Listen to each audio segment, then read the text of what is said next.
নমস্কার সবাইকে, কেমন আছেন আপনারা? আমি খুব ভালো আছি, আশা করি আপনারাও খুব ভালো আছেন। আজ রবিবার, সকাল সকালই খুব ব্যস্ততা শুরু হয়ে যায়। হাজব্যান্ড অফিসে বেরিয়ে গেছে আর আমারও তারপর থেকে কাজের গতিবেগ বেড়ে গেছে বলতে পারেন। যতক্ষণ না হাজব্যান্ড অফিসে বেরোয় ততক্ষণ আমি আমার ঘরের কোনো কাজেই হাত দিতে পারি না। একজন অফিসে বেরোবে, তাকে সমস্ত কিছু গুছিয়ে দেওয়া, খাবার করে দেওয়া, ব্রেকফাস্ট করে দেওয়া। তারপর আমার ছোট ছেলে, আমার জানেন তো 2 বছরের একটা ছোট ছেলে আছে, তাকে নিয়েই আমার সারাদিন সময় কেটে যায়। একজন মা সারাদিন তার বাচ্চা সামলে যে কীভাবে ঘরের কাজ করে, বাচ্চা সামলায়, একজন মা ছাড়া সেটা কেউ বলতে পারে না। বাইরে থেকে সবাই জানেন তো জাজ করার জন্য থাকে, যে আপনি আপনার বাচ্চাকে ঠিকমতো মানুষ করতে পারছেন কি না, এটা করছেন কি না, ওটা করছেন কি না। কিন্তু একটা মা সারাদিন বাচ্চা সামলে যে কতটা কষ্ট করে, নিজের কত ত্যাগ, নিজের যে কতটা কষ্ট হয়, সেটা কিন্তু কেউ বোঝে না, জানেন তো। কিছু কিছু মানুষ আছে যারা আপনার সমস্ত কাজের ওপর আঙুল তোলে, আঙুল তুলতে ভালোবাসে, কিন্তু তারা এটা বোঝে না যে একজন মা সারাদিন সংসারের কাজ সামলেও কী করে একটা বাচ্চাকে মানুষ করছে। তারা কিন্তু কখনোই আপনার পাশে দাঁড়াবে না, আপনার অসময় দাঁড়াবে না। যখন আপনি অসুস্থ হয়ে বিছানায় পড়ে থাকবেন, তখনও কিন্তু কেউ আপনার পাশে আসবে না আপনার বাচ্চাকে সামলাতে। আপনাকে অসুস্থ হয়েই আপনার বাচ্চাকে সামলাতে হবে। এটাই কিন্তু বাস্তব, এটাই সত্যি, যা আমি আমার জীবনে গত 2 বছরে বুঝেছি। যাই হোক, কথা বলতে বলতে দেখুন অনেকটা কাজ আমার সারা হয়ে গেল। এই যে ছেলেকে একটা জায়গায় চুপ করে বসিয়ে রাখা, বারবার সে নেমে চলে আসে, কখনো কোলে উঠতে বায়না করে, কিন্তু কি করব বলুন, তাকে রেখেই তো আমাকে কাজগুলো সব করতে হবে।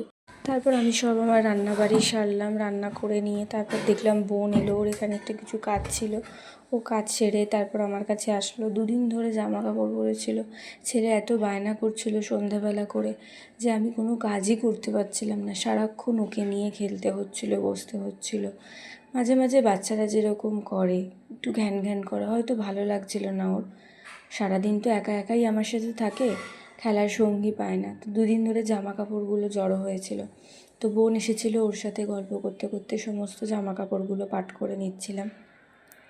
আর দেখুন জামা কাপড় পাট করতে করতে চলছে আমাদের গল্প, জমে থাকা সমস্ত গল্প। যখন আমরা জড়ো হই দুজন একসাথে, আমাদের যে কত কথা থাকে, কারণ যে যার নিজের জীবনে ব্যস্ত, ও ওর পড়াশোনা নিয়ে কাজবাজ নিয়ে ব্যস্ত, আমি আমার জীবন নিয়ে, ছেলে নিয়ে ব্যস্ত। সারাদিনে হার্ডলি অনেক সময়ও কথা হতে পারে না, কিন্তু এই যখন আমরা দেখা হই পুরো গল্পের ঝুড়ি নিয়ে বসি, কত কত কথা জমে থাকে। সেই সমস্ত কথা গল্প করতে করতে আমাদের দেখুন 2 দিনের জামা কাপড়ও সব পাট হয়ে গেল। আর আমি হচ্ছি ওর কাছে এমন একজন মানুষ যে ওর জীবনের কিছু জানে না বলে এমন কিছু নেই, ওর জীবনের সমস্ত কথাই আমি জানি। আর সবথেকে বড় কথা হচ্ছে ওর একটা গুণ আছে, যে ও কোনো কিছু লুকিয়ে রাখতে পারে না। ও ওর পেটের মধ্যে ব্যথা করে ও আমাকে কিছু না বলতে পারলে। তো যাই হোক, এরকম গল্প করতে করতে আমরা সমস্ত কিছু কাজগুলো গুছিয়ে নিলাম। তারপর আমার বোনের দরকার ছিল, ও বাড়ি চলে গেল, ওর বিকেলে পড়ানো ছিল। তারপর আমাদের এলো হচ্ছে এই যে 2 জন আমার ছেলের সাথে খেলা করতে। ওদের আজকে আসার কথাই ছিল, ওরা এলো ওই 4টে 4:30 নাগাদ। ওরা আমার মাসির 2 মেয়ে, সুমি আর রুমি। তো ওরা আসার পর আমাদের তো আবার আমাদের শুরু হলো আবার গল্প, হাসি ঠাট্টা, মজা। আর ওই যে বলছিলাম না, আমার ছেলে, এই যে দেখুন এক বিন্দু যদি এক জায়গায় বসে। আর ওরা এসেছে, ওদেরকে দেখে কি খুশি দেখুন, সারাক্ষণ তো একা একা থাকে, তো ওরা এসেছে বলে কি খেলছে দেখুন না, কত মজা পেয়েছে। একবার এর ঘাড়ে যাচ্ছে, একবার ওর ঘাড়ে যাচ্ছে। আমি আর আমার বোন আমরা কিছু ডিসকাস করছিলাম ফোনের ব্যাপারে, তো সেইটা নিয়ে আমরা আলোচনা করছিলাম, কিন্তু কিছুতেই কাউকে শান্তিতে বসতে দিচ্ছে না, একবার এর ঘাড়ে যাচ্ছে, একবার ওর ঘাড়ে যাচ্ছে।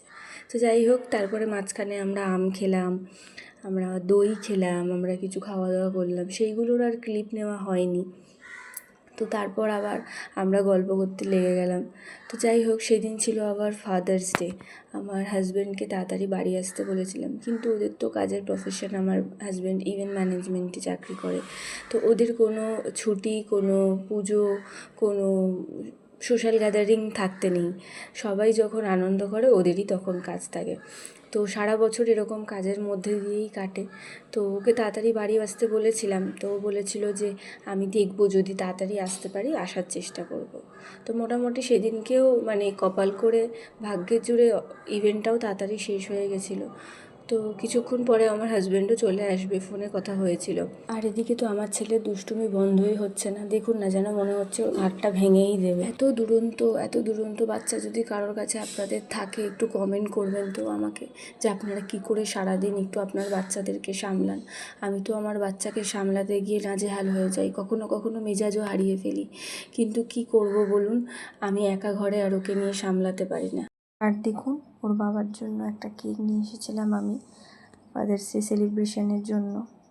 মানুষটা আমাদের জন্য যা করে, তার জন্য এইটুকু করা কিছুই এমন না। এই যে দেখুন, তারপর আমাদের খুব খিদে পেয়ে গেছিলো, আমরা সবাই মিলে ম্যাগি করে আমরা এখানে খাওয়া দাওয়া করছিলাম, তারপরে তার সাথে অনেক গল্প করছিলাম। আর এই যে দেখুন আমার ছেলেকে, ওকে একটা আলাদা প্লেট দিতে হবে, একটা আলাদা কাঁটা চামচ দিতে হবে, সেটা নিয়ে ও নিজে নিজে বসে বসে খাবে। এই অভ্যাসটা জানেন তো একদম ছোট্টবেলা থেকে, কেন জানি না, ও সব কিছুই নিজে নিজে করার চেষ্টা করে। আর ওর এই ইচ্ছেগুলোকে আমি কখনো বাধা দিই না, আমি করতে দিই। কি হবে, দুটো জামা নোংরা করবে, বিছানাটা নোংরা করবে, আমাকে একটু আর পরিষ্কারই না করতে হবে, ঠিক আছে, কিন্তু ওর এই যে নিজে থেকে করার ইচ্ছের যে তাগিদটা, এটাকে কখনো আমি বন্ধ হতে দিই না, আর আমি বাধাও দিই না। আমি ওকে আরও সেই জিনিসটাতে উৎসাহ করি, যাতে ও নিজে নিজে আরও এই জিনিসটাতে এগিয়ে যায়, ও করার চেষ্টা করে। এখন সবে 2 বছর বয়স, ভাবুন, এগুলো দেখতেও তো ভালো লাগে। সেই জন্য ওকে কখনো কোনো জিনিসে আমি বাধা দিই না। হ্যাঁ, এটা ঠিক, ও ভীষণ দুষ্টু, এক জায়গায় কখনো বসে না, এই জন্য মাঝে মাঝে আমার খুব কষ্ট হয়, মাঝে মাঝে কাঁদি, রেগে যাই, মেজাজ হারিয়ে ফেলি। কিন্তু এক একটা বাচ্চা এক এক রকম হয়, তাই না? ও এরকমই, ও ছোটো থেকেই এরকম, তো সেখানে কিছু করার নেই। আর ওর এই যে ইচ্ছে, ওর এই যে তাগিদ, ওর যে নিজে নিজে করার চেষ্টা, এগুলো তো আমারও ভীষণই ভালো লাগে, ওর উৎসাহও করি। কিন্তু ওর যদি দুষ্টুমিটা একটু কম হতো, তাহলে আরেকটু মনে হয় ভালো হতো। যাই হোক, আমাদের একে একে সব খাওয়া শেষ হয়ে গেল। তারপর আমরা ডিনারের প্ল্যান করছিলাম, যে ডিনারে কী করব। আর অনেক জোর করে আমার 2 বোনদেরকে আমি আজকে থাকতেও বলেছিলাম, যে তোরা আজকে থেকে যা, আজকে আর যেতে হবে না। তো তারপরে আমরা সবাই মিলে বিরিয়ানির জন্য বললাম, যে সবাই ঠিক করলাম যে বিরিয়ানিই খাবো আমরা। তো বিরিয়ানি এনে খেয়ে আমরা তারপরে সবাই মিলে শুয়ে পড়লাম। কিন্তু আমরা শুইনি, আমরা অনেক রাত অবধি গল্প করছিলাম। আর আমার ছেলেকে আর আমার হাজব্যান্ডের যেহেতু আবার পরের দিন অফিস আছে, ওরা শুয়ে পড়েছিল। আমরা অনেক রাত অবধি গল্প করে তারপর প্রায় ভোরের দিকে শুতে গেছি। তাহলে এখানেই আজকের মতো ব্লগটা শেষ করলাম। সবাই ভালো থাকবেন, সুস্থ থাকবেন। খুব তাড়াতাড়ি আমার ছেলের দুষ্টুমি ভরা আরও ব্লগ নিয়ে আপনাদের সামনে হাজির হব। আর কেউ সাবস্ক্রাইব করতে ভুলবেন না। Thank you for watching.